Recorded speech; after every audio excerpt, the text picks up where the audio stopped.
I was just doing a quick pass by Liam's place. Figured I'd swing in and say hello. But then I spotted Maureen's sleek silver Lexus parked right there in the driveway. My gut twisted tighter than a half-hitch knot. That car, usually tucked away safe in our garage back home, was a flashing red light. Something's off. I thought, my heart thumping a slow, heavy beat as I crept towards the front window, trying to be quieter than a fresh snowfall. What drifted out from that cracked window was like a cold front hitting me square in the chest. It didn't just chill me. It froze me solid, shattering everything I thought I knew. When that old coot finally puts his signature on the dotted line, Maureen's voice, smooth as maple syrup, but sharp as an icicle, slithered through the narrow gap. "We'll have everything exactly as we've planned." I found myself slumped in my F-150, the keys still jiggling in the ignition, staring blankly at Olivia's front door. Just 5 minutes earlier, I'd called my daughter, hoping to surprise her with a takeout order from our favorite sushi spot. "Sorry, Dad, not home," she'd chirped. "Liam's there, though, buried in some case files." And yet, there it was. Maureen's silver Lexus, boldly declaring its presence in the driveway, practically winking at me. My hands shook as I killed the engine, the silence in the cab suddenly deafening. I stumbled out legs, feeling like they were made of spaghetti, and crept back to the window. Peeking through a sliver in the drapes, they were right there, clear as day. Maureen, my wife of 25 years, sprawled on Olivia's couch, like she owned the place, and Liam, my son-in-law, leaning against the bookshelf with that infuriatingly mug grin I'd come to loathe. "The timeline's a thing of beauty," Liam was saying, his lawyer voice, usually reserved for the courthouse, now dripping with satisfaction. "File the papers in early summer June, maybe cite irreconcilable differences." With the latest changes to the Ontario Family Law Act, Maureen's set to walk away with half of everything we've accumulated since you tied the knot, plus lifetime spousal support. Maureen let out that high-pitched giggle I once found endearing. Now it grated on my nerves like fingernails on a chalkboard. "The construction outfit alone is worth $12 million, she purred. "Then there's the rental properties, the lakefront cottage, all the investments. We're talking close to $20 million all told." My hands, calloused from years of hauling lumber and swinging hammers, were shaking so hard I nearly dropped my phone. I fumbled for the record button, hitting it, just as Liam continued his smug rundown. And the best part, his trusting nature. "Gord's completely clueless. We've been quietly cataloging every single asset for months now. Bank statements, property deeds, business valuations. Everything's been duplicated already." He gestured towards a thick manila folder sitting innocently on Olivia's coffee table. "He practically handed us the keys to his kingdom, eh?" Maureen, admiring her perfectly manicured nails, scoffed.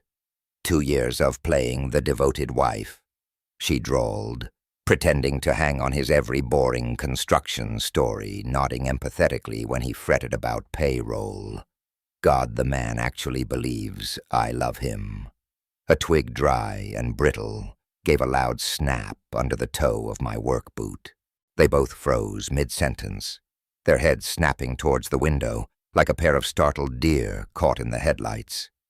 I instinctively plastered myself against the rough brick wall, my heart thundering against my ribs, a cold sweat breaking out despite the crisp April air. "Did you hear that?" Maureen's voice, now laced with suspicion, cut through the quiet. "Probably just the neighbor's cat, eh?" Liam replied, a beat too late. "You're being paranoid. Can you blame me if Gord cottoned onto this before we're ready?" "He won't."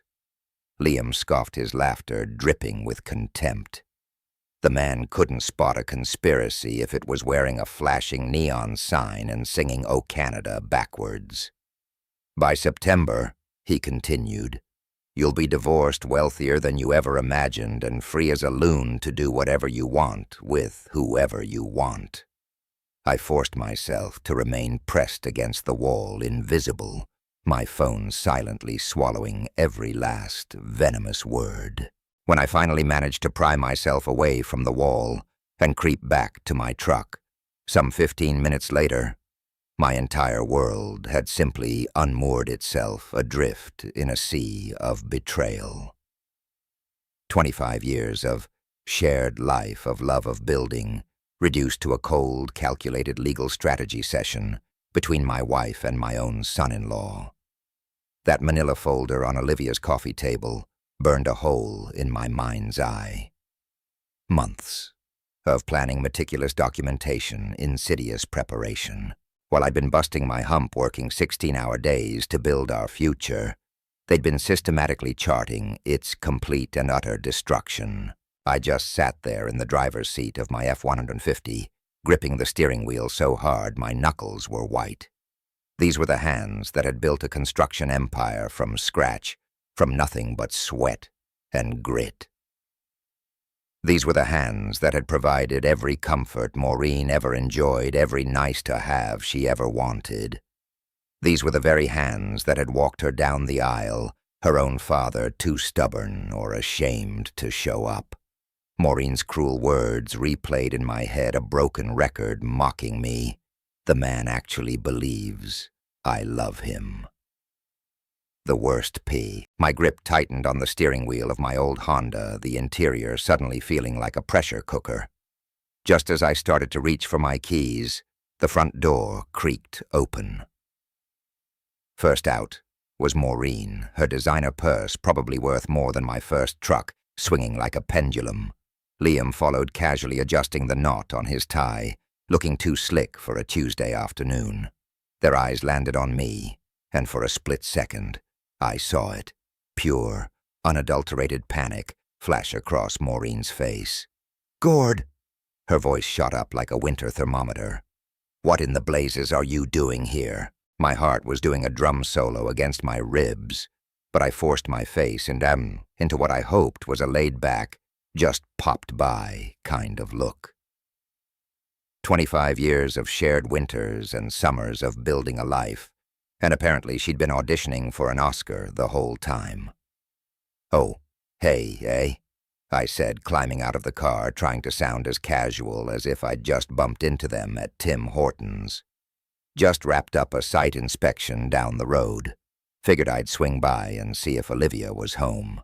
Liam, bless his lawyer heart, immediately shifted, positioning himself slightly in front of Maureen, like a goalie protecting his net. His pale eyes, usually so sharp in court, drilled into mine, searching for any tell, any crack in my composure. "She's out, Gord," Maureen chimed in too quickly. I was just helping Liam sort out some client files. Real mountain of paperwork, eh?" The words slid off her tongue, like grease on a frying pan. How many times had I bought those smooth lies?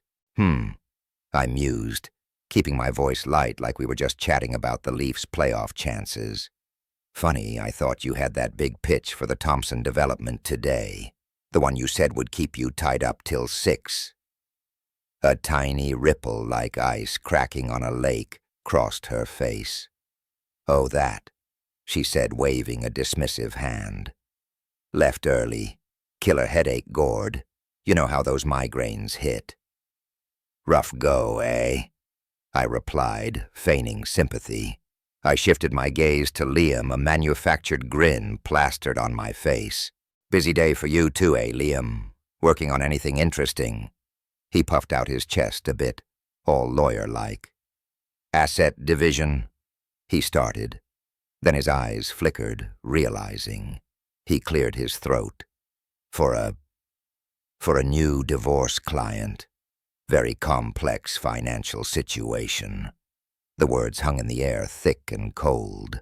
The irony of it would have been laugh-out-loud hilarious if it hadn't felt like a puck to the gut. Maureen's eyes sharp, as a surveyor's level flicked between us, calculating. "How long have you been here, Gord?" Her voice was too casual. "Just pulled up, why?" I asked, raising an eyebrow. "No reason," she said, but her smile was as fake as a novelty moose head. "You seem a bit wound up. Everything all right?" The gall, the woman who'd been plotting to strip me bare for months, was asking if I was all right. I nearly snorted. "Just a long day, you know how it is when you're building things instead of tearing them down." I gestured vaguely at Liam. "Don't let me interrupt your paperwork session." "We were just finishing up," Liam said, and then his hand, without missing a beat, settled on the small of Maureen's back, a casual, possessive touch. It was so automatic, so intimate. How long had that been going on? My stomach churned. "Good timing, then." I managed, though it tasted like ash. I pulled out my phone, ostentatiously checking the time, making sure the screen was visible. Liam's gaze flickered to it, a quick, almost imperceptible hesitation. "Anyway," I said, putting it back in my pocket, "I should probably get home. Dinner won't make itself, eh?" Maureen's laugh was thin like ice underfoot. "I'll be along shortly, Gord. Just need to wrap up a few things here." "Take your time," I said, the words cutting deeper than she knew. I opened my truck door, then paused, feigning a sudden recollection. "Oh, hey, Maureen," I said, turning back. "Dr. McDonald's office called earlier about rescheduling your annual physical. Something about a conflict with your work schedule today." For a split second, her face went utterly blank, like a freshly fallen snowdrift. It was the look of a person caught with their hand in the cookie jar. Then, with a speed that almost impressed me, she recovered. "Oh, that." She chuckled a bit too loudly. "Must be a mix-up. I'll give them a ring later. No worries, eh?" "These things happen," I mumbled, sliding into the driver's seat. My heart was doing a jig in my chest. "See you both later," I called out, pulling the door shut. As I backed the F-150 carefully out of the driveway, I kept my eyes on them in the rearview mirror. They stood there frozen like two ice sculptures until my truck rounded the corner. Then, as if on cue, they immediately leaned in their heads, practically touching deep in urgent, hushed conversation. The three-way ballet of lies was now officially on. They suspected I'd caught a whiff of something, some rotten scent in the air. I knew they were plotting to gut me like a winter salmon. And here we all were putting on a show, pretending life was just peachy keen like a picture on a tourist brochure. Maureen would drive home separately, no doubt already scripting a dozen plausible alibis for her early exit from work and her little rendezvous at Liam's place. She'd have those excuses polished brighter than a freshly zambonied rink by the time she waltzed through our front door.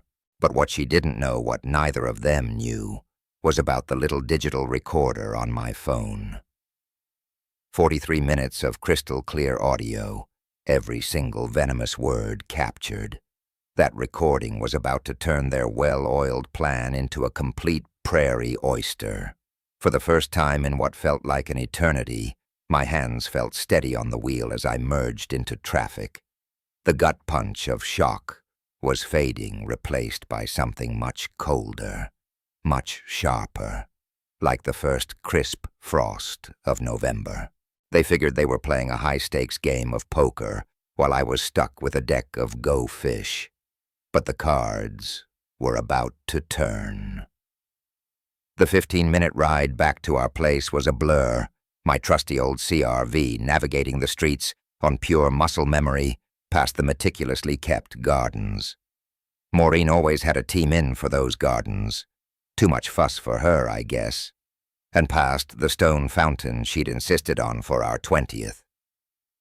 I just sat there for a good long while, gripping the steering wheel, my gaze fixed on the big house I'd poured my heart and soul into back in '95. Every single timber, every nail, every blueprint was a testament to the life I'd envisioned with her. Now, it was just the biggest target on her hit list.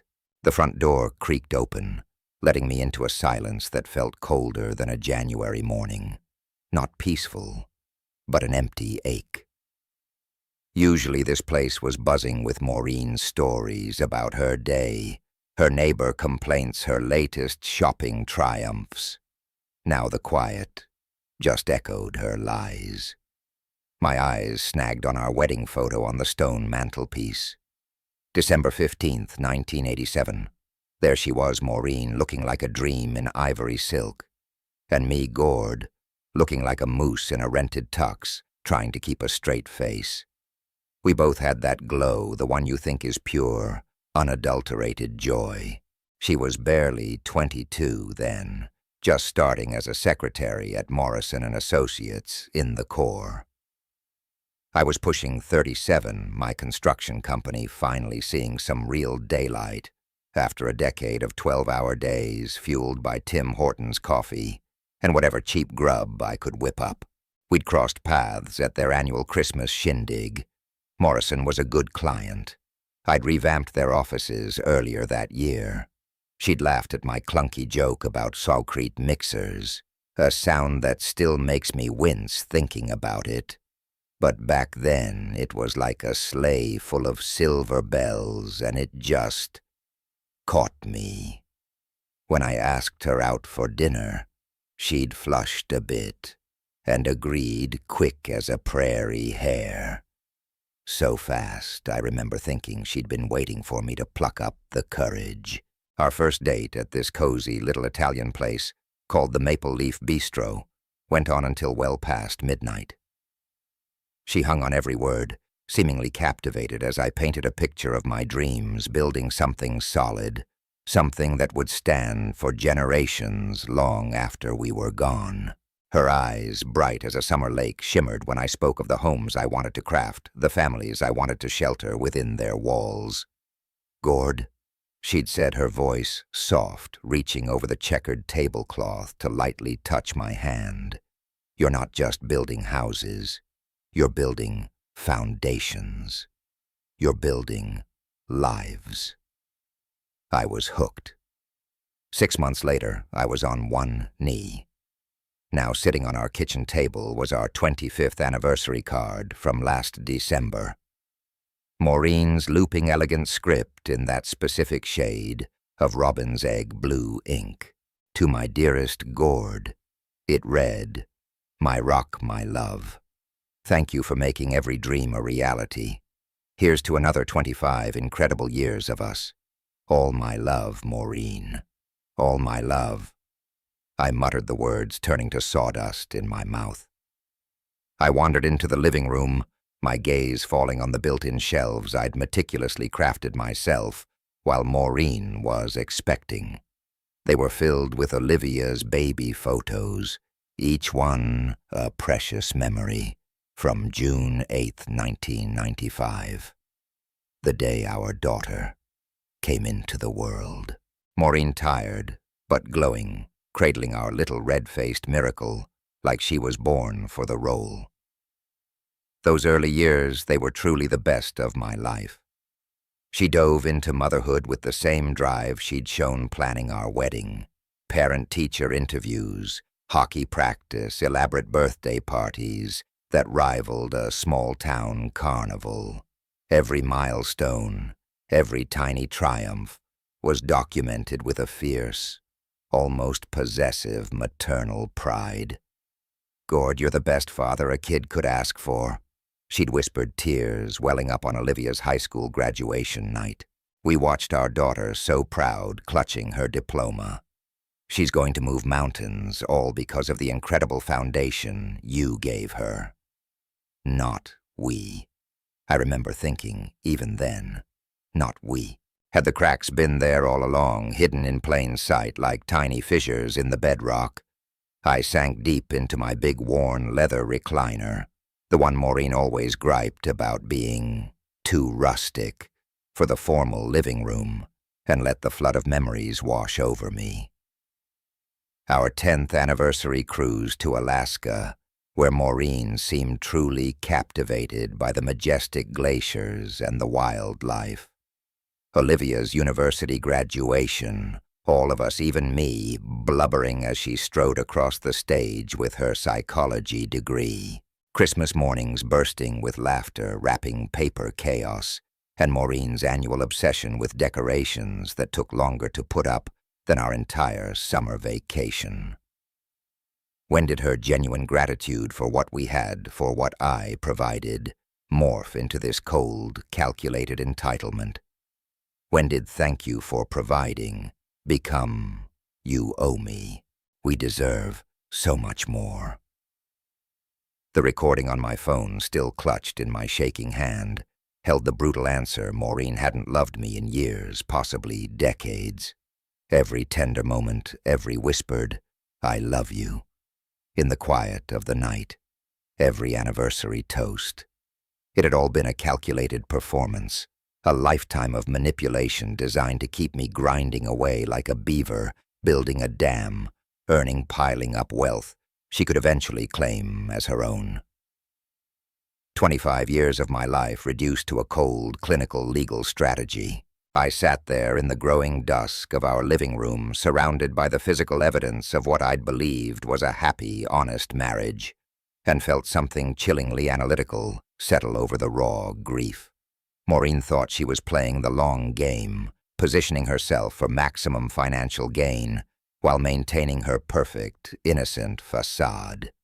She had no idea her husband possessed the same strategic mind that had built Cole Construction from the ground up, out of grit, sweat, and a whole lot of elbow grease.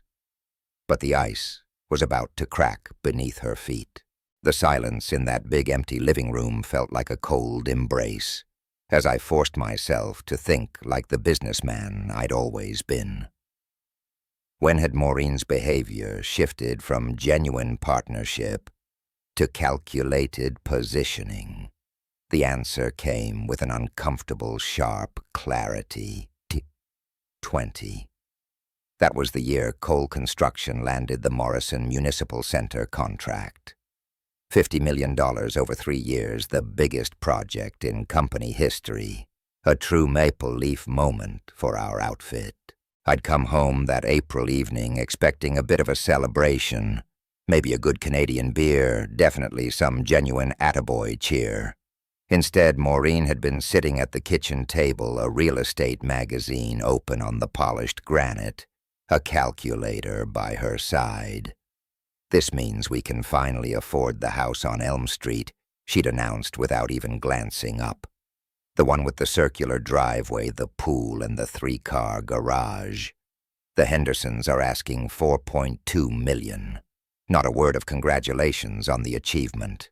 No pride in the work that would employ 300 people for 3 years.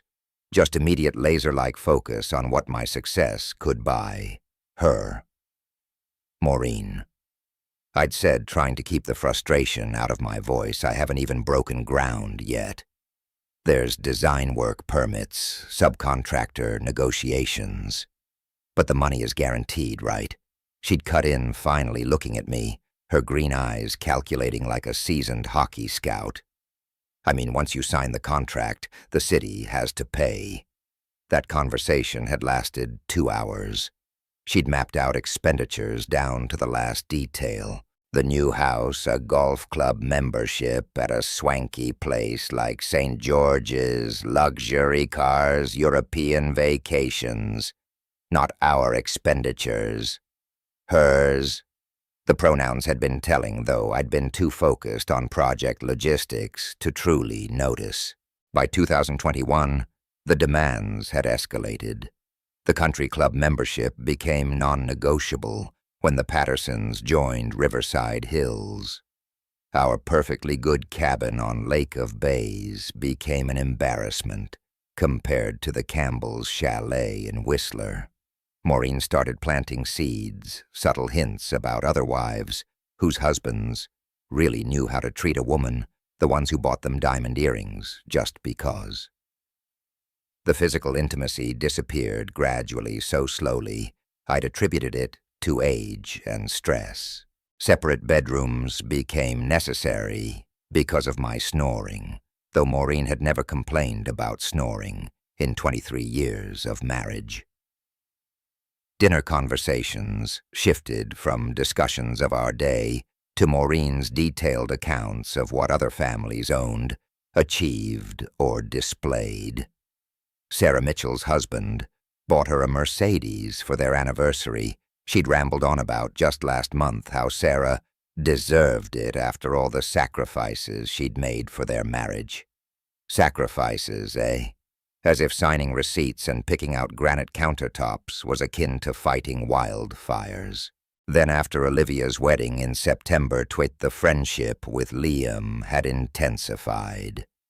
Suddenly, Maureen developed a keen interest in legal proceedings, asking hypothetical questions about property division and spousal rights for a friend who was going through a tough time, eh? She'd started receiving phone calls that sent her to the other room claiming they were book club discussions or volunteer committee meetings. How many of those calls had been planning sessions for my financial ruin, I pulled out my phone again, replaying segments of that gut-wrenching audio. Liam's voice through those river stones. We've been quietly cataloging every single asset for months now. Then Maureen's high-pitched giggle, the one I used to find charming. 2 years of playing the devoted wife. She'd purred. 25 years. 25. It all clicked into place sharp as a sudden frost. Maureen's sudden, almost theatrical interest in my financial reports over the past year. The curiosity about business valuations, her pushing for joint investment accounts while discreetly keeping her own credit cards separate. Every seemingly innocent question, every helpful suggestion was just another brick in their wall of betrayal. While I'd been out there busting my hump, pouring sweat and soul into building the coal construction empire, from a beat-up old Ford pickup and a borrowed set of tools, I might add, she'd been conducting a quiet, insidious reconnaissance mission right under my nose. But Maureen had made a fatal miscalculation in her grand scheme. She'd grossly underestimated the man who'd forged that empire, the same analytical mind that had navigated 35 years of complex construction projects, grueling labor negotiations, and intricate municipal contracts, was now laser-focused on a very different, far more personal kind of problem-solving. They thought they were playing a high-stakes game of poker, and I was just some rube with a deck of Go Fish.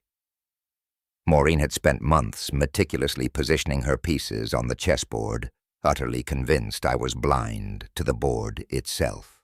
She was about to learn that her simple Canadian husband understood strategy and the long game far better than she could ever fathom. I pushed myself out of the worn leather recliner, the one Maureen hated, and walked with purpose towards my home office. It was a space I'd built myself, of course, the solid oak shelves, groaning under the weight of 35 years of business records, meticulously organized tax returns, every signed contract, partnership agreements, property deeds for every single rental unit. Everything Maureen thought she'd been so cleverly, so secretly documenting. But I held a card she didn't even know existed. The real assets, the truly significant ones, weren't sitting in those files. My thumb scrolled through my contacts until I landed on the name Marcus Webb. My accountant, my trusted confidant, and the only other living soul who knew about the rather discreet investment structures I'd put in place years ago for tax optimization. Completely above board, mind you, just cleverly tucked away. It was time to make a call that would send ripples through their carefully constructed little world. 3 days later, my home office had been transformed into my personal command center, a strategic war room. 2 laptops hummed quietly on the solid mahogany desk I'd crafted with my own hands 15 years ago. Their screens were a kaleidoscope of bank statements, legal databases, property records, and corporate filings. Every flat surface was covered in yellow legal pads, meticulously filled with columns, assets, liabilities, weaknesses, timeline, leverage points. I'd shaved with a steady hand that morning, put on my best navy suit, the one Maureen always said made me look distinguished, and slipped on my reading glasses. Funny how quickly the gut punch of betrayal could crystallize into cold, calculating strategy when you had 35 years of hard knocks business experience to draw from. Marcus Webb had been an absolute godsend, more helpful than I'd even dared to hope. Those 3 accounts set up years ago for legitimate tax efficiency were like ghost ships in the financial fog, completely legal, meticulously documented, but utterly invisible to anyone without a forensic accountant's keen eye. Maureen's little amateur reconnaissance mission, her fishing expedition through my public records, had completely overlooked the real bounty. She'd been diligently cataloging the visible kingdom while the true crown jewels remained tucked away, hidden in plain sight. But Maureen, bless her conniving heart, had been busy too. Her credit card statements, once just a monthly chore to review, now painted a truly fascinating, deeply infuriating picture. $47,000 in unauthorized transfers funneled over 8 months into a joint savings account I'd never even known existed. The beneficiary name on that account made my jaw clench so hard I thought my teeth would shatter. Liam Thompson. They hadn't just started planning my financial ruin. They'd been building their own little nest egg, positioning themselves as financial partners, long before this whole divorce conspiracy had even hatched. The paper trail screamed at lavish lunches at the swanky Riverside Country Club, $300 spa treatments she'd written off as wellness, and designer clothing purchases that ironically always seemed to coincide with her book club meetings. Every single expense was a brushstroke in a portrait of a woman meticulously preparing for a new opulent life. The 8th designer handbag she'd bought, a luxury item I couldn't even name, just last Tuesday, carried a particular bitter irony considering she'd complained about the price of milk that very same morning. And then there was Liam. His vulnerabilities proved to be even more illuminating. My network in the construction industry, those old boys and girls I'd built relationships with over decades, had been remarkably generous with information about Davenport's most ambitious and apparently most financially precarious attorney. The man who envisioned himself pilfering my fortune was himself neck-deep in debt. A staggering $180,000 in student loans, an $8,500 monthly lease for an office space chosen for its perceived prestige rather than any fiscal prudence, and a rapidly growing reputation for cutting ethical corners when his own payment schedules got a little tight. Thompson's a sharp lawyer, Jim Morrison from Morrison Concrete had told me. But watch him when the chips are down, eh? He'll do anything for a buck, he had told me over a coffee.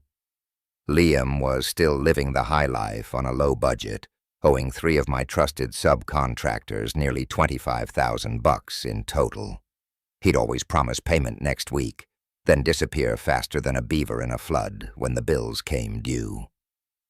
A quick check on the Law Society of Ontario's website had even revealed 2 dismissed ethical complaints in the past year, both involving client fund mismanagement. Dismissed, sure, but in legal circles, even an unsuccessful complaint left a smear on your reputation like mud on a fresh Zamboni'd rink. I leaned back in my worn leather recliner, surveying the intelligence I'd managed to gather over 72 hours of patient, almost obsessive investigation. Maureen and Liam had made a catastrophic miscalculation.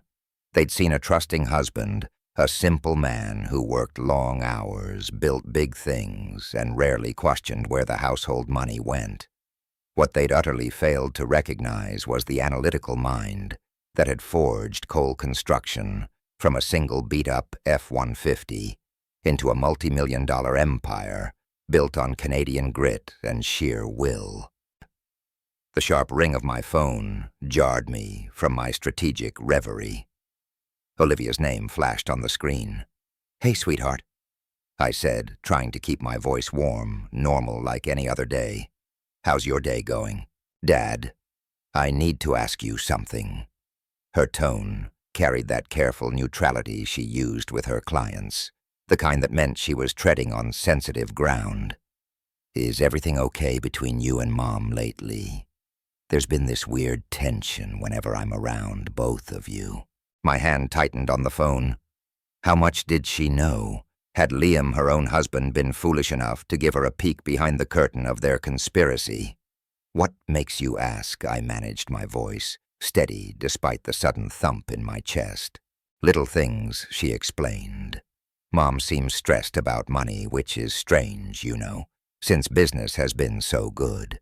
And Liam keeps asking weird questions about your company structure, like how the partnerships work, and who controls what assets."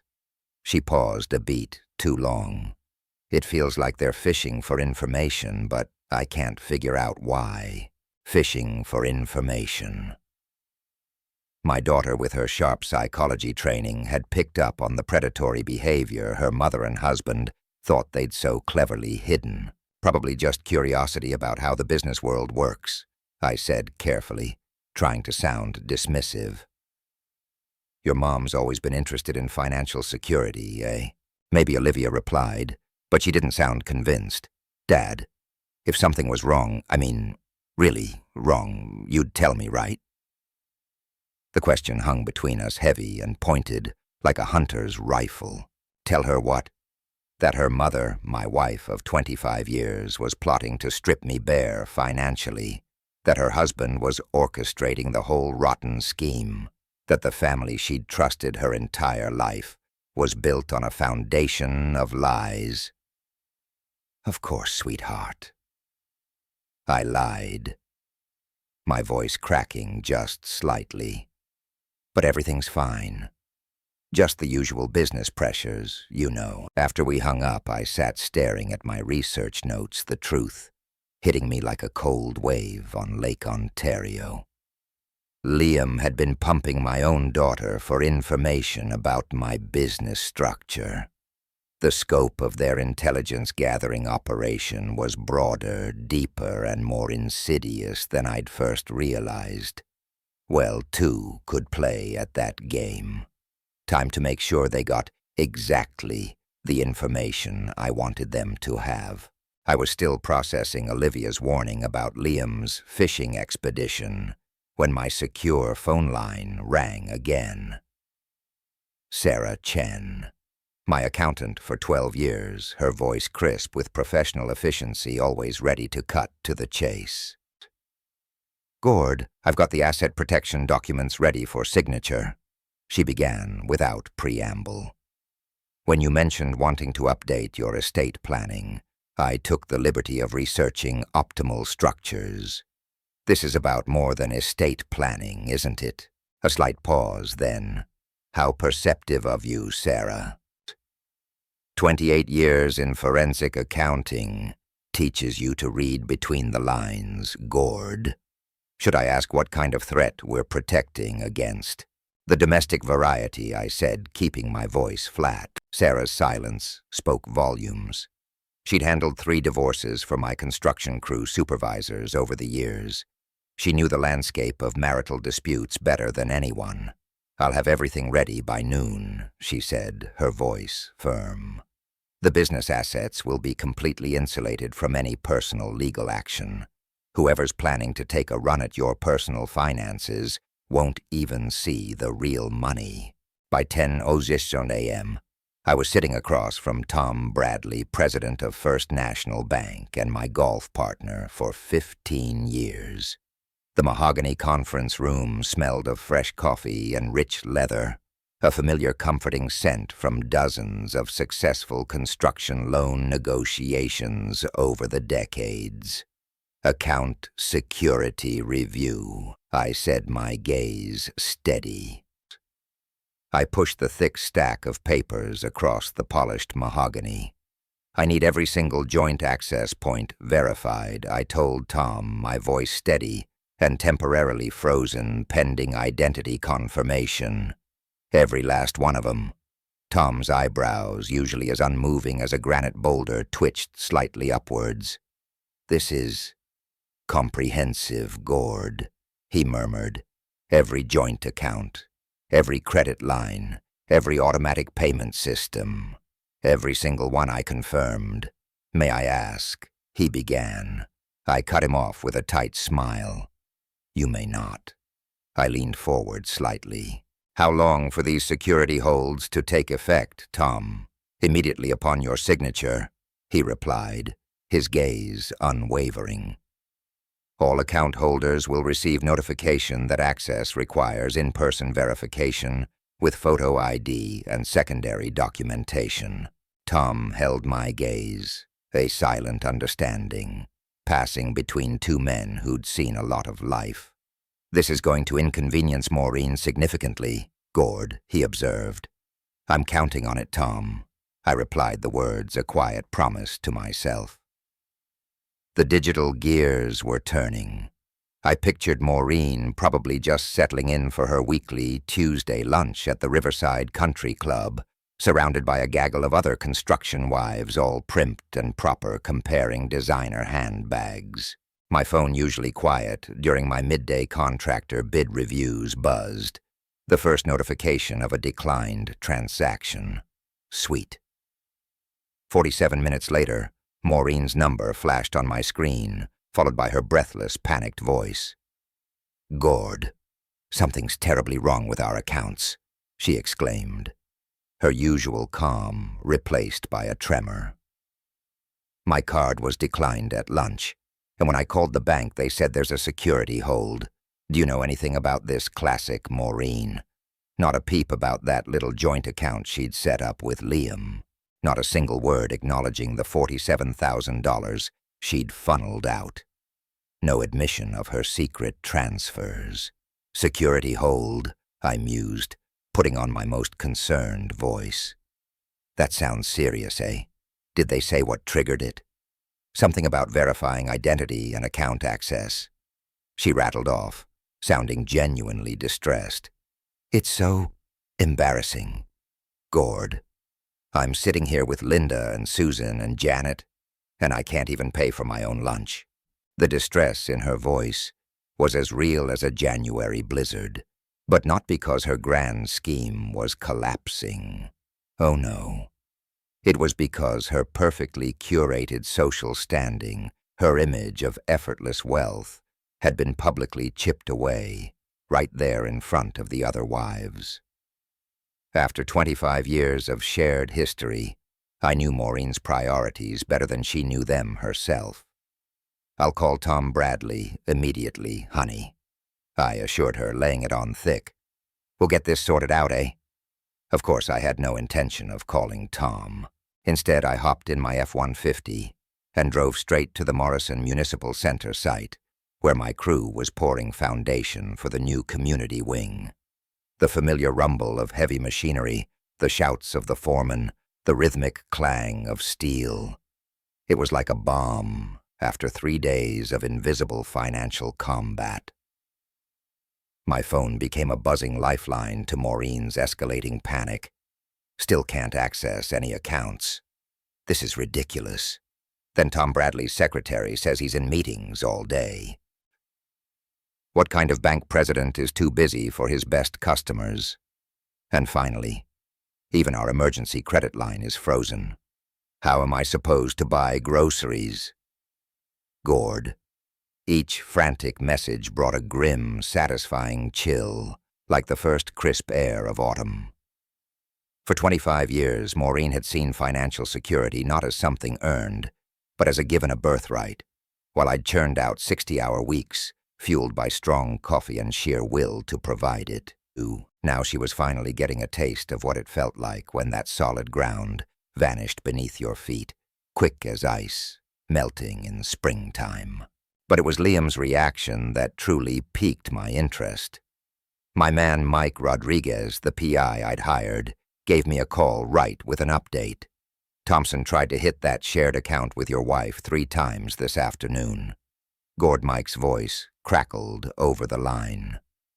When that didn't work, he tried to tap what looks like a trust account. Probably your daughter's education fund that he manages. A dark chuckle. That one's frozen solid too, just like you asked. From what I hear, he's been making angry phone calls to every bank representative he can find, yelling threats about legal action, demanding to speak with management. Ah, yes. The classic bluster of an overconfident lawyer discovering his carefully constructed leverage had just evaporated like morning dew in the prairies. By the time I was back in my home office surveying the day's financial battlefield like a general after a strategic victory, every shared account frozen, every joint credit line suspended, every automatic payment system now requiring my personal authorization. Maureen's access to 25 years of accumulated wealth, the wealth I'd painstakingly built, had been reduced to whatever crumpled bills she had floating in her designer purse. These security measures were perfectly legal, of course. A diligent husband protecting marital assets, pending an estate planning review. Tom Bradley, bless his heart, would confirm that standard banking protocols had been followed to the letter. But Maureen and Liam, oh, they'd understand the message perfectly. The man they'd planned to financially ambush, to strip bare like a winter tree, was no longer just playing defense. He was coming for them, and he had a whole lot of lumber. My phone finally rang at 6:47 p.m. It was Maureen's number, but I knew the voice on the other end would be pure panic, not her usual sugary manipulation. Time to see how quickly those 2 co-conspirators would turn on each other when their carefully stacked deck of cards started to tumble. Mike Rodriguez, my man on the ground, confirmed it for me. The after-hours security guard at Thompson & Associates barely even glanced up as Maureen practically sprinted through the lobby at 7:15 p.m., her designer heels clicking a frantic rhythm on the marble floor. Mike was sipping a lukewarm coffee across the street, watching the whole show unfold from his vantage point. Maureen's earlier breathless call, screaming, "Liam, we need to talk immediately. Something's gone terribly wrong," had been loud enough for our next-door neighbor to probably make out every word. Not that Maureen seemed to care about discretion anymore. Up on the 14th floor, Liam's corner office was glowing like a beacon radiating pure emergency. Even without binoculars, you could almost feel the tension through the glass. 2 figures hunched over a conference table, piled high with documents, their body language screaming, "Code red. He knows." And I did.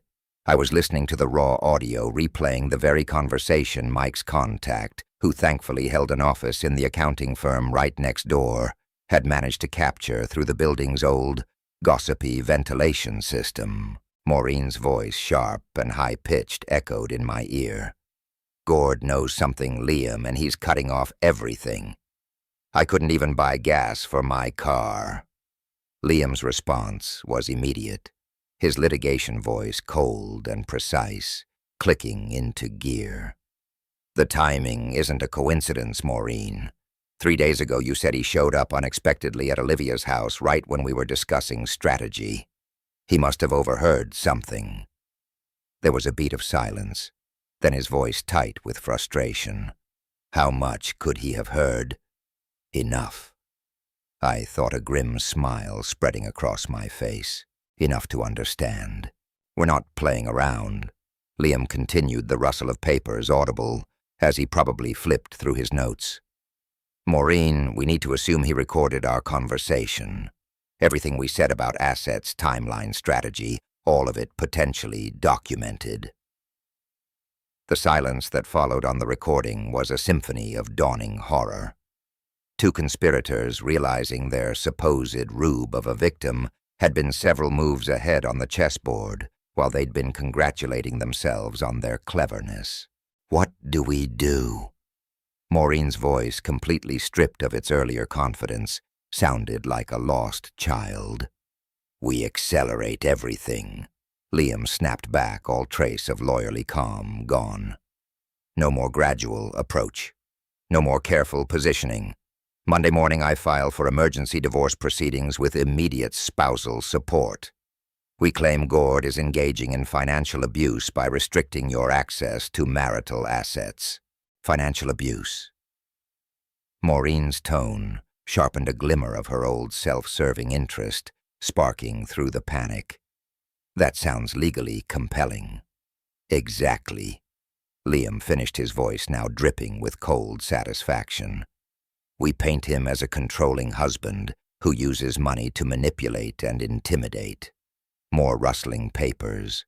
The sound of a legal mind, utterly without scruples, shifting into full attack mode. I'll need you to document instances of emotional abuse, financial control, intimidation, tactics. Think back over your marriage. Anytime Gord made financial decisions without consulting you, anytime he questioned your spending, anytime he used money to influence your behavior. That's it. Maureen's voice surprisingly held a flicker of genuine confusion. But Liam Gord's never been controlling about money. If anything, he's been too generous. Then we reframe generosity as manipulation. Liam cut her off, his voice flat and chilling. His providing for you becomes evidence that he created financial dependency to maintain control. Every gift, every luxury, every comfortable lifestyle choice becomes proof of his systematic isolation strategy. The sheer breathtaking audacity of it all was almost impressive in its scope.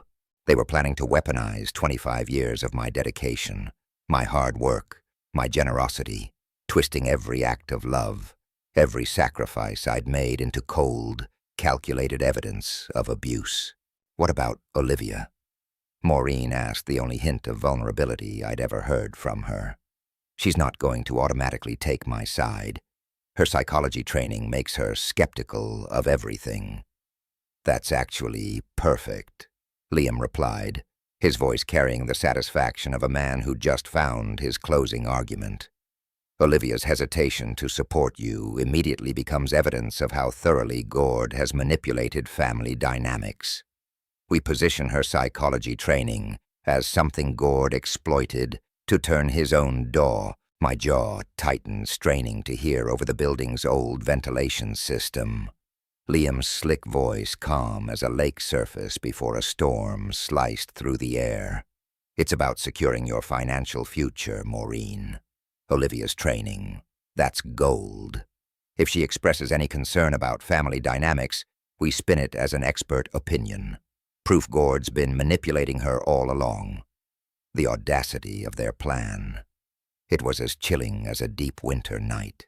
They were going to take Olivia's sharp mind, her skepticism, and twist it into a weapon against me. Every loving gesture, every gift, every single comfort I'd provided for Maureen would be reframed as a manipulative tactic.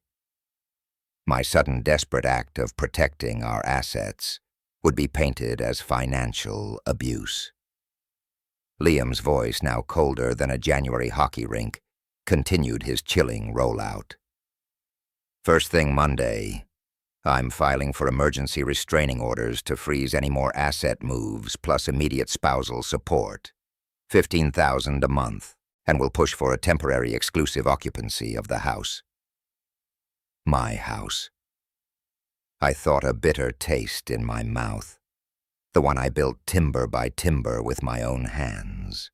He promised Maureen that by Wednesday I'd be painted as some kind of monster, an abusive husband needing court supervision. And if I dared to fight back, then we escalate. Liam's voice purred like a hungry bobcat. Harassment charges if he calls you directly. Stalking allegations if he so much as looks into our activities. Emotional abuse claims if he even breathes a word, questioning what we say. His tone was dripping with smug satisfaction, like he'd just won the Stanley Cup. The beauty of domestic abuse law, Liam explained, is that his denial just proves his guilt. The more he fights, the more controlling he looks. Then Maureen's laugh, sharp and cold as ice breaking on a lake. Poor Gord. She chuckled, not an ounce of warmth. He has no idea what he's unleashed. 25 years of playing the trusting husband. Time to teach him nice guys finish last, eh? I felt a sickening lurch in my gut. They spent the next hour solidifying their lies, setting up secure ways to chat, planning what Liam called total legal warfare. Every single conversation, every little interaction, every financial move I'd made would be twisted and documented as evidence of my systematic abuse. This wasn't just about taking my money anymore. This was a character assassination campaign engineered to rip apart not just my bank accounts, but my name, my bond with Olivia, and my standing in the very community I'd spent 30 years building up from the ground, I heard the rustle of them packing up, and then Maureen's voice, a little stronger now, saying she needed to go. My PI confirmed she finally left the building around 9:30 p.m., her phone already buzzing. I knew without hearing it what Liam's first text message would say. It was pure strategy, the opening salvo in their twisted game. Remember, you're not an angry wife anymore. You're a terrified victim finally finding the courage to escape your abuser. The war, as they saw it, had officially begun. Saturday morning, bright and crisp like a freshly waxed ski slope, Maureen met Olivia at the Maple Creek Cafe, their usual spot for mother-daughter brunches. 5 years they'd been doing this once a month, like clockwork. Maureen had snagged their preferred corner booth, tucked away perfect, for what she considered a confidential chat. But this time she wasn't there for a casual catch-up or maternal support. She was there to play a role, the distressed woman seeking her daughter's professional expertise. I could almost hear Maureen's voice, carefully calibrated to sound frail, vulnerable. Olivia, honey, I need to talk to you about your father. She'd pause, then, I think something's really wrong with him. Mentally, I mean. I imagined Olivia, her therapist, switch-flipped, asking, "What kind of wrong, Mom?" And Maureen, leaning in, probably dabbing a tear that wasn't there. Controlling behavior, paranoia. He's been restricting my access to our accounts, saying it's for security. She'd let her voice trail off, letting Olivia's psychology-trained mind fill in the blanks, picturing a man spiraling. How long has this been going on? Olivia would ask, concerned. Months, maybe longer. Maureen would sigh dramatically. I just thought it was work stress, you know. But yesterday, he completely froze me out of every account we share. I couldn't even buy lunch. I knew Olivia, bless her analytical heart, wouldn't just fold. She'd lean forward, professional mode, engaged, despite it being her own mother. Mom, she'd start. Financial control can be a form of domestic abuse, absolutely. But it can also be legitimate financial management during business transitions or legal concerns. What's Dad's explanation for all this? That was my girl. Too direct, too professionally neutral for Maureen's liking. Maureen wanted sympathy, a shoulder to cry on. She got a clinical assessment. Maureen would stammer, "He claims it's routine security, but Olivia, I've been married to him for 25 years. This isn't routine. This is punishment for something." And then Olivia, ever the professional, would press, "Punishment for what, Mom?" I knew Maureen would hesitate, caught between wanting sympathy and not exposing the deeper deception. I think he suspects I've been questioning our marriage. I could practically hear her telling Olivia, her voice likely laced with a manufactured vulnerability. Maybe he's just trying to intimidate me into staying, honey. But Olivia, my sharp, intelligent girl, wouldn't be swayed by that act. Her voice calm and even, the same tone she used with a particularly resistant client, would cut through the drama. "Mom," she'd press, "are you telling me Dad is financially abusing you to prevent a divorce, or are you telling me you're considering divorce and Dad is protecting his assets?" The distinction I knew would hit too close to the bone, forcing Maureen to pivot. "I'm telling you," Maureen would respond, perhaps with a sigh, "that your father has been exhibiting deeply concerning behavioral changes. And as a psychologist, I thought you might have insights into what's happening." Olivia, ever the professional, would counter with clinical precision. "As a psychologist, I'd say that major behavioral changes usually have identifiable triggers. What happened 3 days ago that might have caused Dad to suddenly restrict account access?"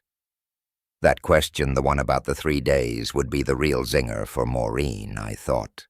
I pictured Maureen's mind racing, trying to concoct an answer, knowing Olivia was too well trained to accept emotional manipulation without concrete evidence.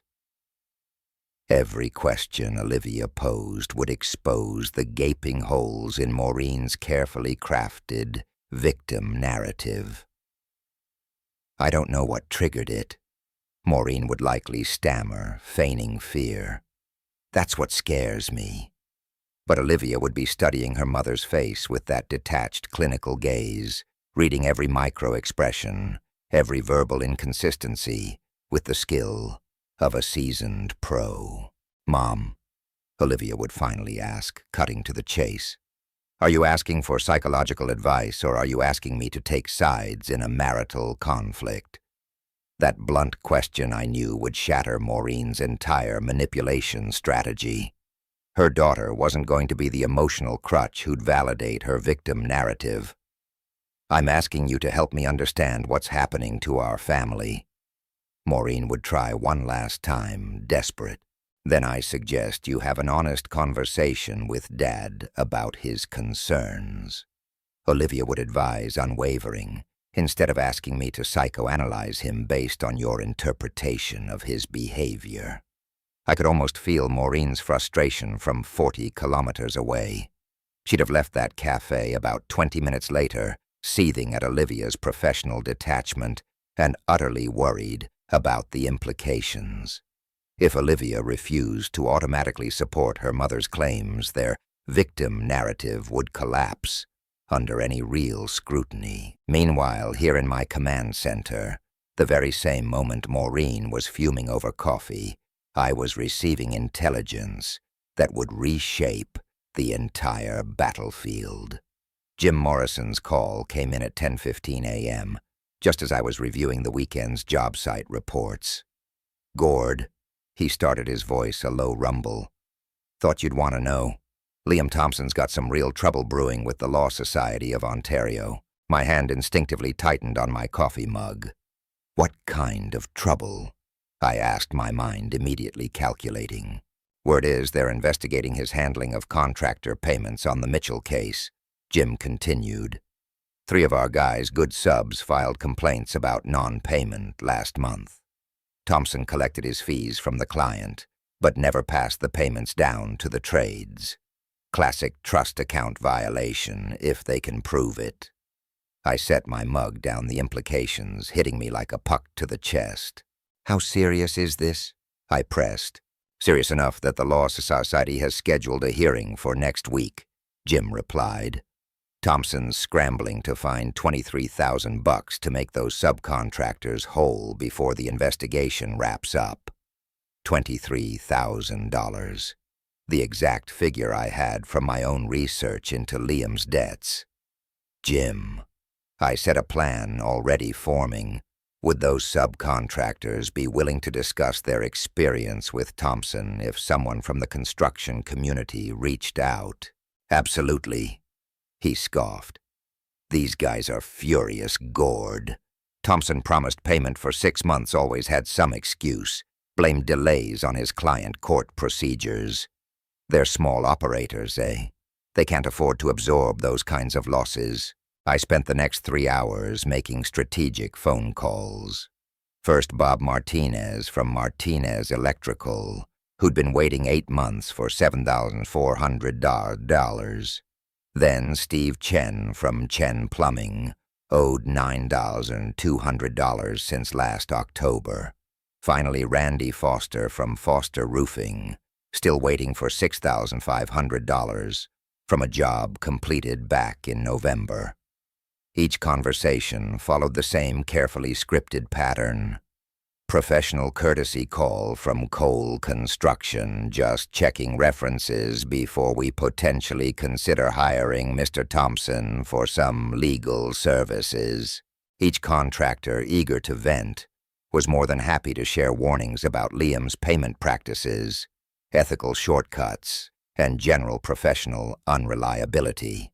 By 1 p.m., I had meticulously documented every single grievance. My meticulous notes a testament to Liam's systematic pattern of treating client trust accounts like his own personal piggy bank, now detailed clear violations of Law Society regulations, and how he'd misled hard-working subcontractors about payment timelines.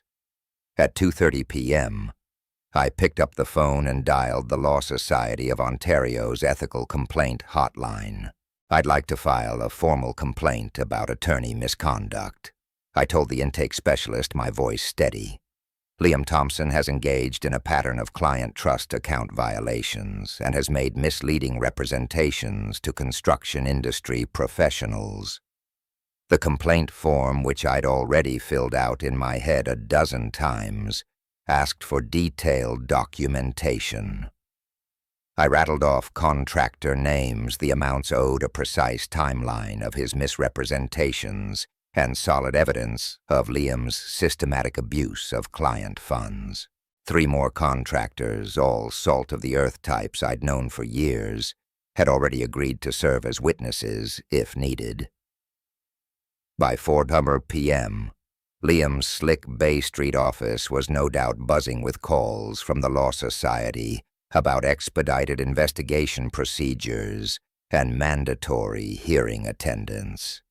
His carefully cultivated professional facade, the very foundation he'd built his little scheme on, was now cracking like lake ice in a sudden thaw. His reputation, once polished like a freshly zambonied rink, was under formal ethical review. At 4:47 p.m., my phone buzzed with a text from Mike Rodriguez.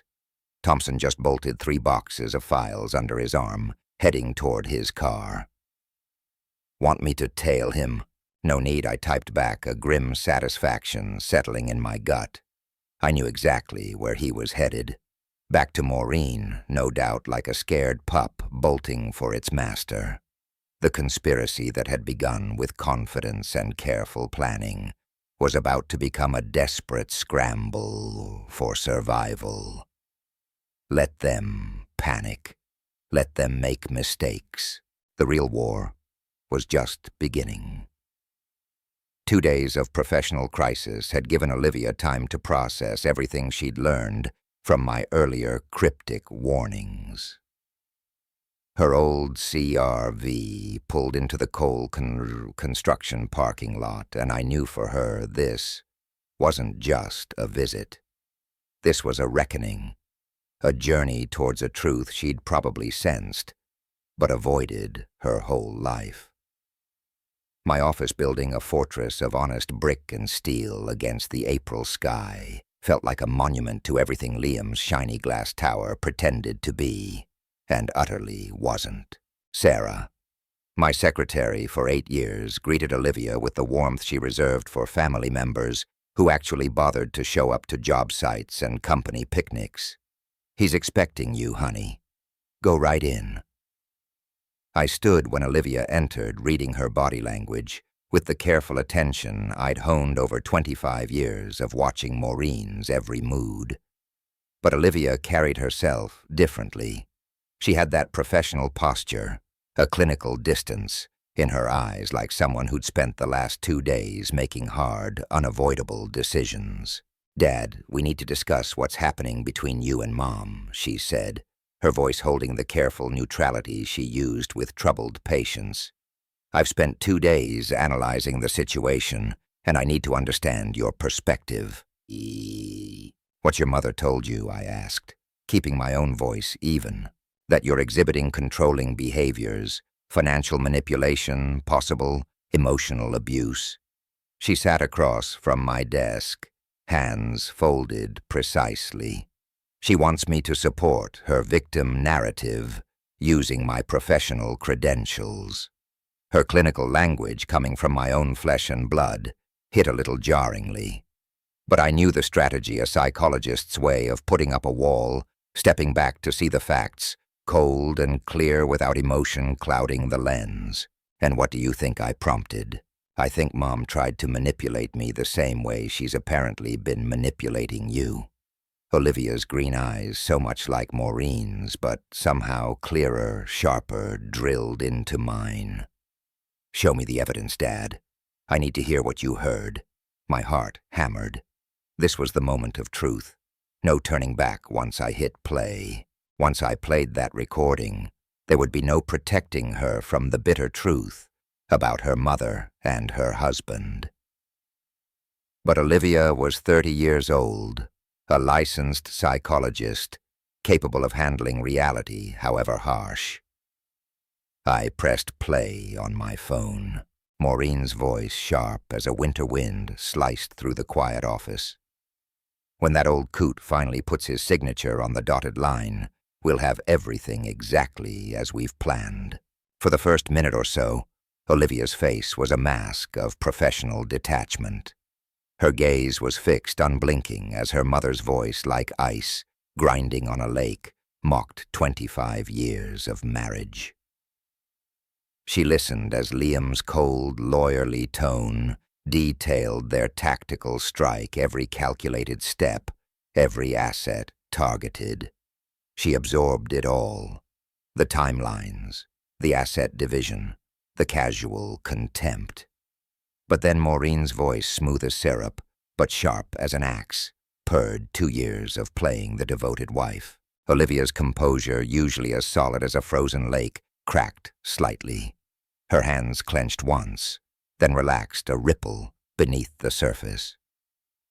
The recording ended. Silence stretched between us, thick and cold, like a vast, empty stretch of tundra. How long have you known?" she finally asked, her voice barely a whisper. 6 days, I replied, the words feeling heavy. "I overheard it last Tuesday at your place, when Maureen's Lexus was in your driveway. And you've been—" "What?" She pressed a flicker of something raw in her eyes. "Building a defense strategy while pretending everything was normal." "Something like that, sweetheart," I confirmed. She leaned back in her chair, processing it all. The weight of the world seemed to settle on her shoulders. "Mom asked me to evaluate your mental state." "You know," she revealed, her voice strained. "She wanted me to provide a professional opinion that you were exhibiting abusive patterns." "What did you tell her?" I asked, my gut clenching. "That I couldn't ethically assess someone without proper evaluation." Olivia stated, her voice now carrying a note of anger, sharp as a fresh cut. "That her claims seemed inconsistent with your established behavioral patterns.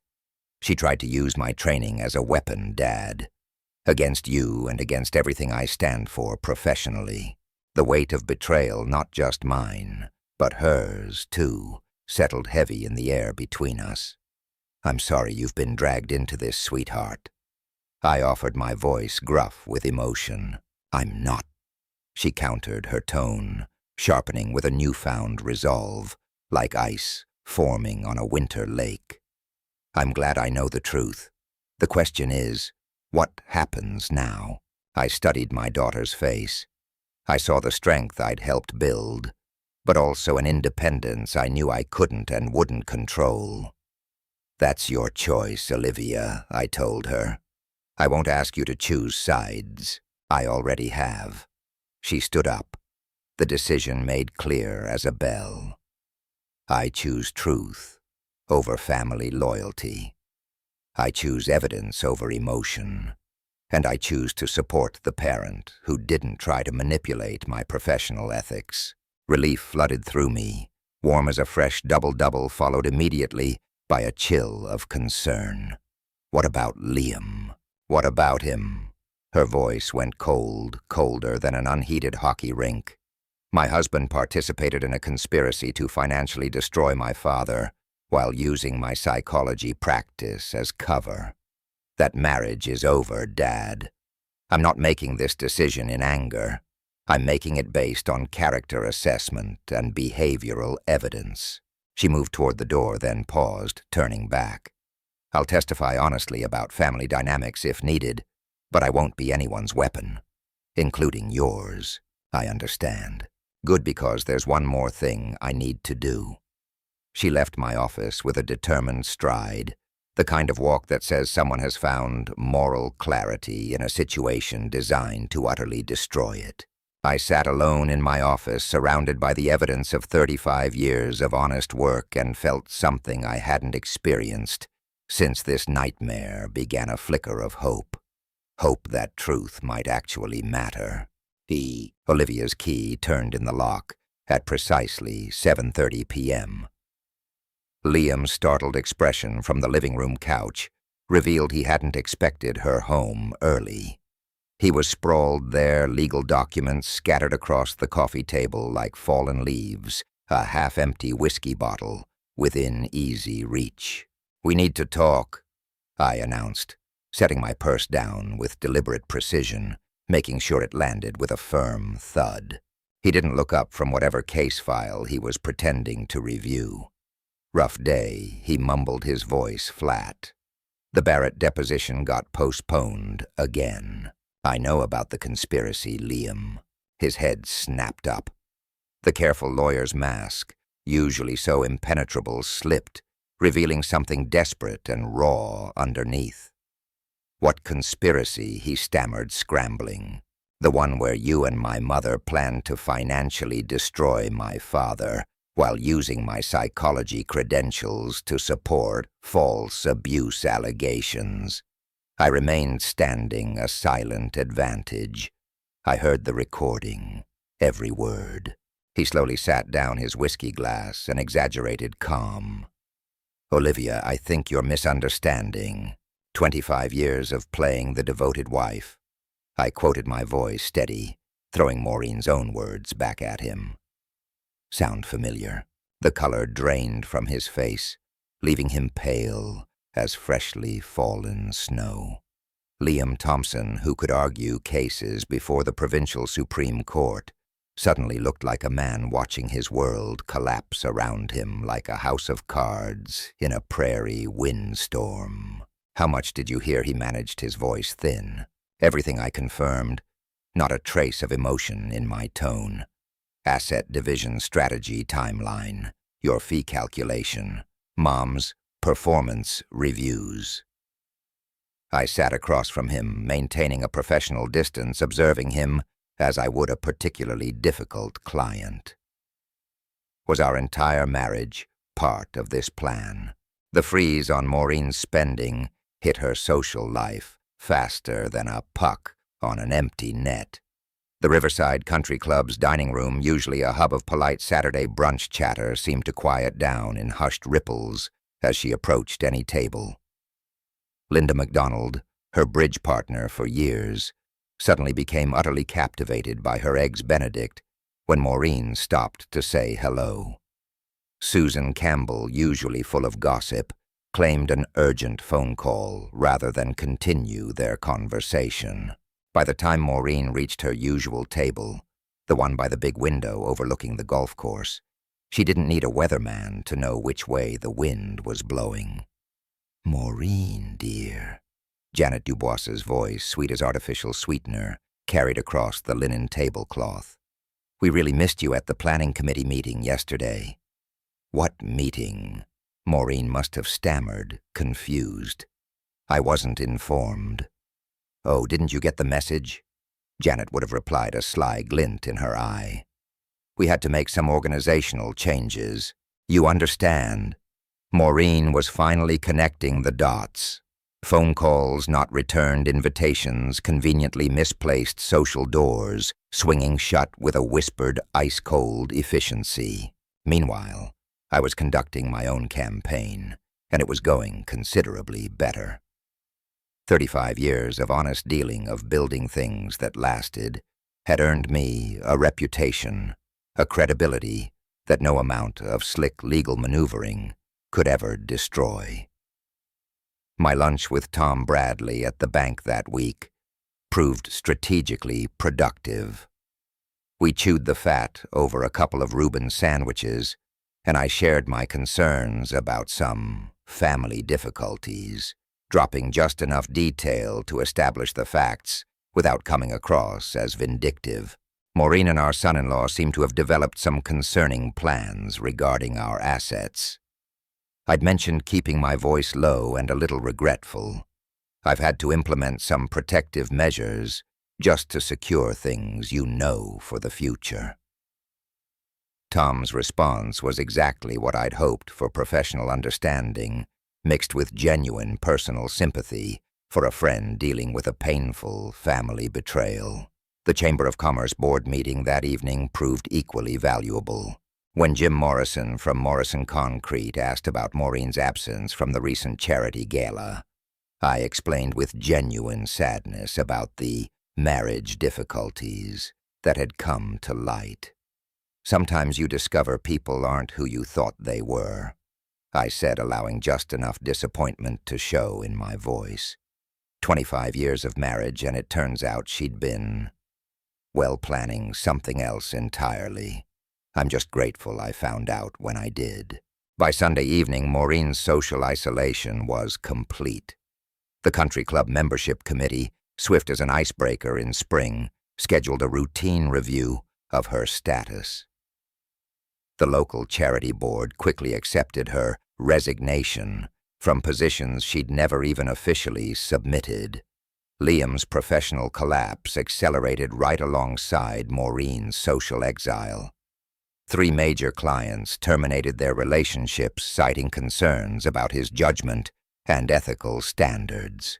The Miller Industries account, worth $200,000 annually, sent a formal letter expressing a loss of confidence in their counsel's professional discretion.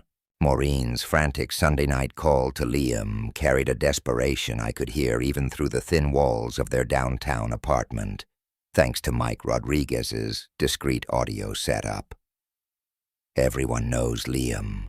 Everyone," she shrieked, her voice thin with panic. "I can't show my face anywhere in this town. We'll file emergency motions Monday morning." Liam snapped back, trying to regain control. "We'll force Gord into a defensive position." "Before what?" Maureen cried. "Before you lose your law license. Before I have to move back to my sister's house in Saskatoon." Their mutual recrimination session lasted until midnight, a symphony of finger-pointing and blame. 2 conspirators discovering that shared guilt wasn't the same as shared solutions. Tomorrow would bring their last desperate gambit, and I was ready. Monday morning found Maureen in Brenda Tremblay's downtown office, a divorce attorney whose reputation for scorched earth tactics had earned her both notoriety and sky-high fees. The glass conference room overlooked the very courthouse where Maureen hoped to dismantle my life, but Brenda's expression suggested limited optimism. "Mrs. Cole." Brenda's voice carried the professional skepticism of someone who'd heard it all before. "I've reviewed your materials. Your husband's financial protective measures appear entirely legally sound. Joint account holders under the Ontario Family Law Act absolutely have rights to restrict access during marital discord, especially when one party suspects foul play. But it's financial abuse. Maureen's desperation leaked through her carefully constructed victim persona. He's controlling every aspect of my access to money we earned together. Brenda's gaze was unblinking. Money he earned according to tax records, spanning 25 years, primarily through his construction company, Maureen. Your income contributions appear minimal, Mrs. Cole. Brenda Tremblay stated, her voice as flat as the Canadian Shield as she consulted her notes. You haven't been employed outside the home since 1989. Maureen's face flushed a deep crimson. Being a homemaker, she'd always seen it as a badge of honor, a sign of luxury and security. Now in this sterile office, it looked like a flashing neon sign of utter dependency. What about emotional abuse, intimidation tactics? Maureen countered, her voice reeking of false confidence. What specific incidents can you document? The question hung in the air, heavy and unanswered. I knew, thanks to Mike Rodriguez's tireless work and discreet audio feeds, that Maureen had spent sleepless nights trying to construct believable abuse patterns from 25 years of my genuine consideration and generosity. He's controlling about money, I heard her insist to Brenda, desperation creeping into her tone. Always has been. Can you provide examples of threats? Physical intimidation, isolation from family or friends? Brenda's voice remained unyielding like a winter wind against a shack. Maureen could only stammer.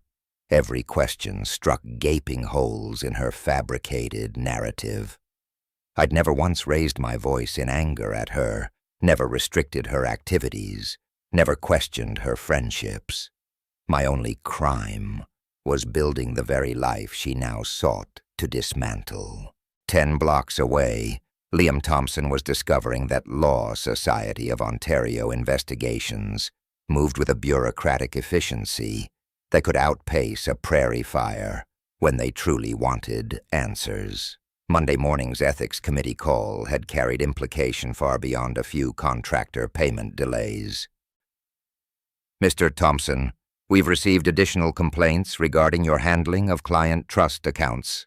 The Law Society representative's voice, cool and formal, echoed in Liam's office. Specifically allegations that you've been using client funds for personal expenses pending case resolution. I could almost feel Liam's hand tighten on the phone from where Mike had his listening device. Those allegations are unfounded, Liam blustered, his voice tight. I've always maintained proper accounting. We have documentation from Martinez Electrical showing invoices submitted 8 months ago with promises of payment pending client approval. The representative continued, relentless. Yet your client settled 6 months ago. Where are those funds currently, Mr. Thompson?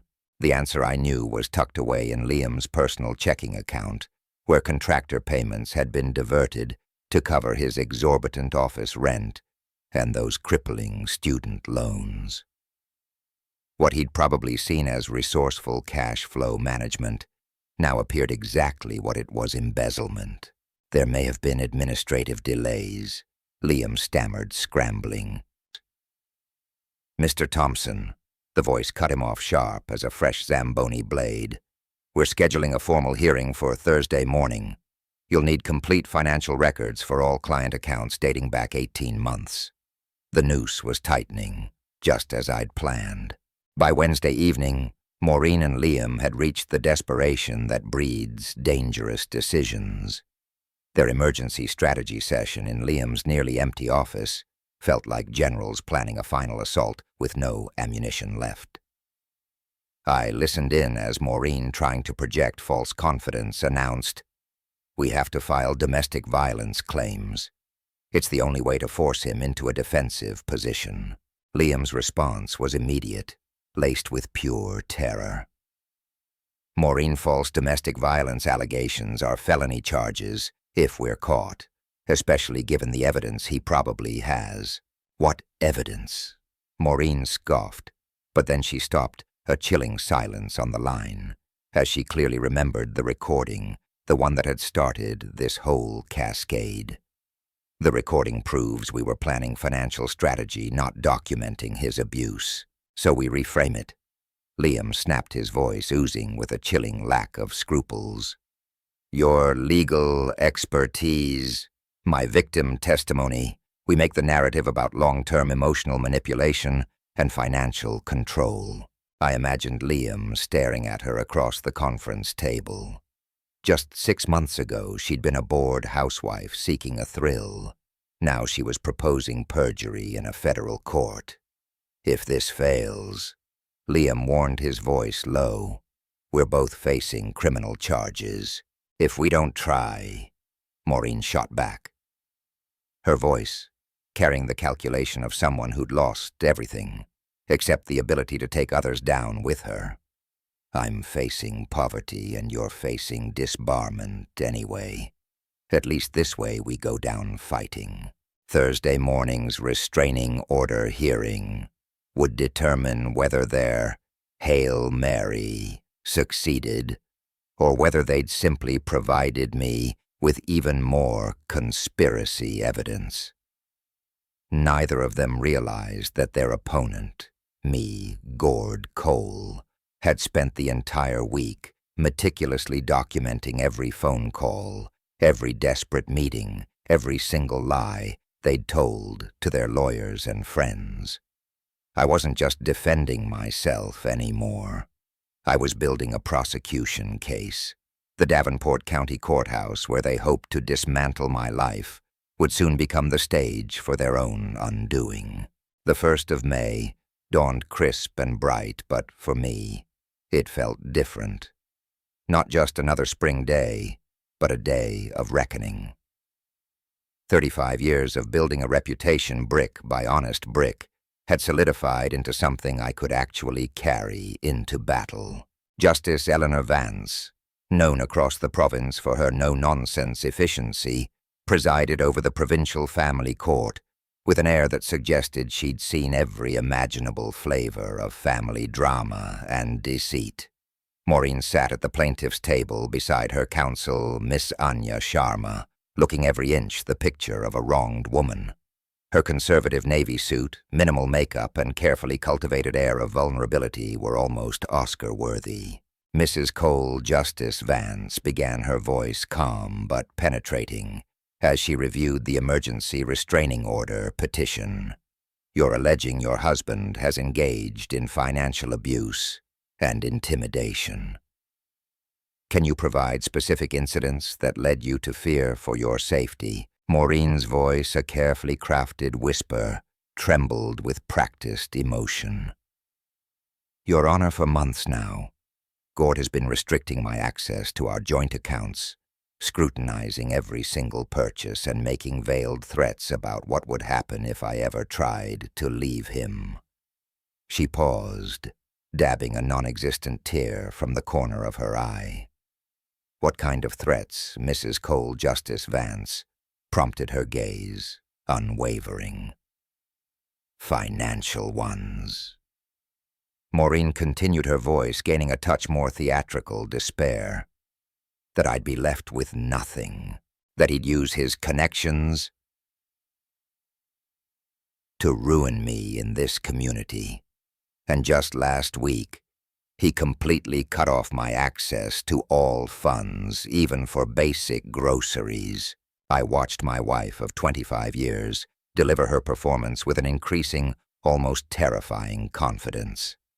Each lie was a carefully placed stone building, a towering edifice of fictional abuse around a man who dedicated decades to providing every comfort she'd ever desired. Justice Vance turned her attention to my lawyer, Mr. Lachlan, who stood with the quiet authority of someone whose integrity was as unshakable as the Canadian Shield. Does the defendant wish to respond, Mr. Lachlan? Your Honor. Mr. Lachlan stated, his voice ringing clear and steady through the quiet courtroom. We have compelling evidence that Mrs. Cole's claims are not only entirely baseless, but are in fact part of a calculated, premeditated conspiracy to defraud my client of his marital assets. Justice Vance's eyebrows, usually impassive, lifted ever so slightly. "That's a very serious allegation, Mr. Lachlan." "Indeed, Your Honor," he replied, meeting her gaze directly. "We possess a comprehensive audio recording of Mrs. Cole and her co-conspirator, Mr. Liam Thompson, planning this precise scenario approximately 6 weeks ago. The recording details every step of their scheme." Maureen's face, which had been set in a mask of virtuous indignation, drained of all color, leaving it as white as fresh fallen snow. Ms. Sharma, her counsel, immediately leaned over, whispering frantically in her ear, but the damage was done. When your entire case is built on a house of cards, a single breath of truth can bring it all down. If Your Honor pleases, I'd like to present Exhibit A. Mr. Lachlan continued connecting his phone to the courtroom's audio system. Then Maureen's own voice, clear as a bell, but sharp as an icicle, filled the chamber. "When that old coot finally puts his signature on the dotted line, we'll have everything exactly as we've planned." For the next 43 minutes, Justice Vance listened utterly rapt as the full extent of the betrayal unfolded. Maureen's cruel mockery of our marriage, Liam's precise legal strategies for asset seizure, their cold, calculated plan to manipulate Olivia's psychology credentials against me. The man actually believes I love him. Maureen's recorded voice declared with a casual cruelty that made my gut clench even now. I watched dispassionately as my wife's meticulously fabricated victim narrative crumbled into dust right before her eyes. Her feigned testimony about fearing for her safety became utterly absurd when contrasted with her recorded laughter and contempt. Justice Vance stopped the recording. The silence that followed was deafening.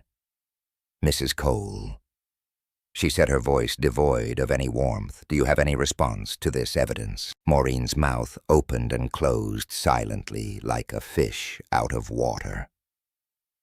Beside her, Ms. Sharma's face had gone pale as she slowly, horrifyingly realized her client had used her to file fraudulent court documents. "Your Honor," Ms. Sharma said, her voice tight with professional horror, "I respectfully request permission to withdraw from this case immediately. I was not informed of these circumstances when I agreed to representation." "Motion granted." Justice Vance stated, her gaze now fixed on Maureen with the kind of stern glare usually reserved for hardened criminals. "Mrs. Cole, I am dismissing your restraining order petition with prejudice." The gavel fell with a sharp finality that echoed through the stunned courtroom, a sound that felt like the ringing of a church bell. 2 weeks later, the divorce settlement reflected Maureen's spectacular miscalculation. Her documented deception not only eliminated any claim to spousal support, but combined with a prenuptial agreement she'd conveniently forgotten, one she'd eagerly signed back in 1987, limited her to a minimal division of assets. Liam's law license suspension became a permanent revocation when the Law Society concluded their investigation, finding him guilty of multiple client fund violations. The Law Society didn't mess around. Liam Thompson's career as a lawyer was done effectively disbarred when they found he'd dipped into client trust funds for over $100,000. The whispers said he'd pulled up stakes and gone south, ending up as some paralegal in a dusty firm somewhere like Buffalo, just across the border, a far cry from his Bay Street dreams. Olivia, my daughter, didn't waste a second. The day after that hearing, she filed her own papers, citing irreconcilable differences. She's now building her own practice, focusing on family therapy with a sharp, clear expertise in spotting those manipulative patterns. 6 months later. And the universe has a funny way of balancing the books, eh? Maureen's clocking hours at a department store in the same Eaton Center she used to practically own, dropping my hard-earned cash on things she didn't need. She sells scarves now, or maybe handbags, to the same folks she once looked down her nose at. The irony sharp as a winter wind, and neither of us pretends it isn't. As for me, coal construction didn't just survive. It bounced back tougher than a Canadian winter. The community, the real salt-of-the-earth types, they rallied. Old friends, new clients, showing up with contracts and handshakes, proving that honesty still means something up here. The house, our place, it finally feels like home again. Quieter, for sure, but solid and honest. No more theater, no more staged smiles or whispered sweet nothings that were just part of the script. Just the steady rhythm of rain against the windows I'd meticulously framed with my own hands. This house, the one I'd poured my life into, was truly mine again, cleansed of the deceit. Maureen had been right about one thing, though. In her cruel estimation, I really had believed she loved me. Deep down, truly. But now, after all that ice and fire, I knew the difference. The real quiet, steady warmth of love and the cold, calculated chill of a performance. And I was finally free of the act.